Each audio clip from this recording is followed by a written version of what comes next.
Welcome to the DNA Memorial training videos for funeral directors. Basically, there's going to be 5 different videos, and we're going to go through the different stuff. So, introduction here, we're going to introduce concepts and the value proposition. Then we're going to go to the products, the next video. Then we're going to do presenting to families, when to present to families, what's the best time. Different families that want different memorials for different reasons. Like, so older people might want ancestry, young families might want the genetics. And then we talk about the frequently asked questions. What are the most questions that come up, so you can have those in your repertoire when you talk to families. So the first one here is the introduction. The value proposition for DNA Memorial.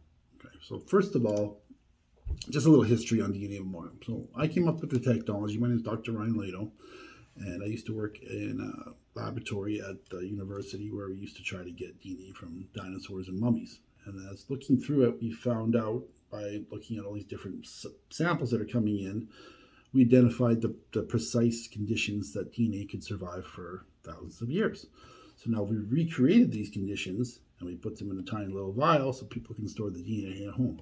So they have complete security, they have complete independence. It's not stored in a government facility or a medical facility. They have complete control. And it's unanalyzed raw DNA. So one thing you gotta remember, testing the DNA destroys the DNA. So when people get a test somewhere and they get it tested, it's destroyed. So that's the amount of information they can get. But as technology is advancing here, we're getting more and more and more and more information.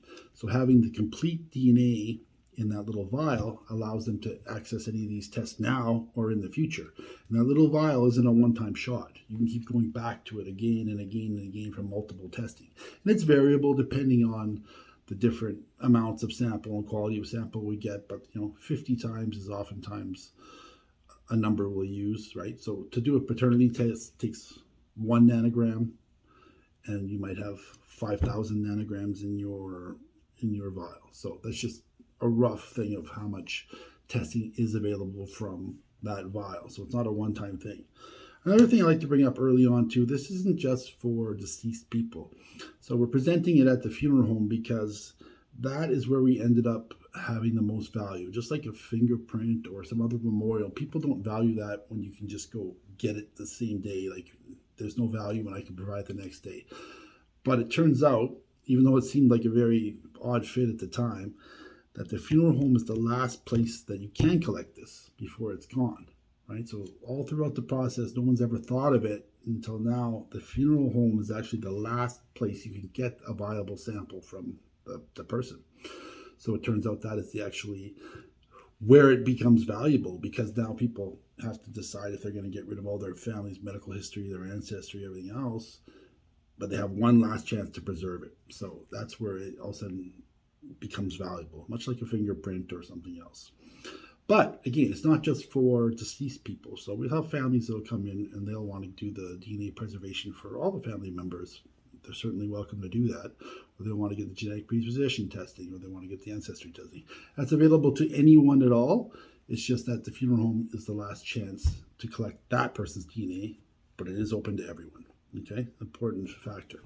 Another thing that's what'll happen is people will oftentimes get the vial, and because they're very upset, so they'll say, okay, yes, I want to get the vial, and then about a year later they'll come back and say, okay, we want to buy some keepsakes for the anniversary, or we'll want to do some testing or anything like that as well. So then we funnel that back through the funeral home, so you guys have another point of contact and another revenue sale. So you'll be able to get recurring revenue multiple years into the future off of selling them a DNA Memorial now. And we always say direct to us for any technical questions or anything like that, but we don't discuss pricing at all with families, but we will support them throughout the whole way. We just don't talk about the pricing. Okay, so let's just get into the value proposition right away. Why would you want to save the DNA? Well, there's multiple reasons. First of all, let's talk about your health reasons. Saving the DNA of your family saves your entire family's medical history. And the more generations you can layer on that, the more powerful it becomes. I'm going to tell you a story. There was a girl, Sarah, in Toronto. She ended up getting breast cancer. She's 42 years old, something like that. And they was severe. She double mastectomy, chemo, lost her hair, lost her teeth. It was a horrible experience. She ended up surviving. but they had her mother's and her grandmother's DNA. Both had passed away, but she had saved their DNA. So what they did is they sequenced out the DNA of her mom, her grandmother, and hers. And then they measured the mutation rates. And they found out there was an increasing mutation rate across the generations. So she had a young daughter in her mid-20s that they figured, well, not only is she going to get breast cancer, but she's probably going to develop it earlier than her mother because of the mutation rates. So they started screening her, it begins at 40 here in Canada, but so they started screening her at 30 or something like that in earlier in her life. And they caught it as soon as it appeared. And she never even missed a day of work. So she went through treatment and stuff, but she caught it so early, they were able to get it that she didn't even miss a day of work compared to her mother's experience of complete devastation and almost dying, right? So that's just one example of the power of once you start saving this DNA. And honestly, we only know 5% of what DNA does. 95% we're not even sure. There's a good chance there's even memories involved in that. That's how animals have that instinctive behavior. So we might have a ton of unlocked memories even in our DNA that we just don't know yet, right? We're just figuring it out. Another one big factor that people are very interested in is the ancestral part. So the ancestry part is advancing so fast. And 23andMe and Ancestry.com has done all the heavy lifting here, right? So DNA is a household name. They've spent billions of dollars, so no one has to know what DNA is or the ancestry. So this is an easy one. And normally you can't get post-mortem DNA ancestry testing. You just can't. They can't do it. They won't accept it. You can try to slide it in, but most often it'll fail if you just send it in. But we have a workaround. So we partnered with Living DNA, which is the third largest ancestry company in the world. And if we process it and clean it first, then we are able to send it to them and then they can process it. And what Living is good is you can download the raw data, so then you can upload it into these other databases and then like GED match and stuff, so you can conglomerate all those ones. So that's our workaround. Otherwise, it's just not available to families to get post-mortem ancestry testing. It's a very popular seller. And then we also have the genetic predisposition test, which covers a lot of cancers, syndromes, Alzheimer's, stuff like that. So that answers a lot of questions for families when they're like, mom was getting, really forgetful in her family years. Well, turns out she was predisposed to Alzheimer's, or she had all this in her. It's also important that, again, for the medical aspect, that you pass that down to your family members, so they may be at risk of certain cancers, like lung cancer or something else.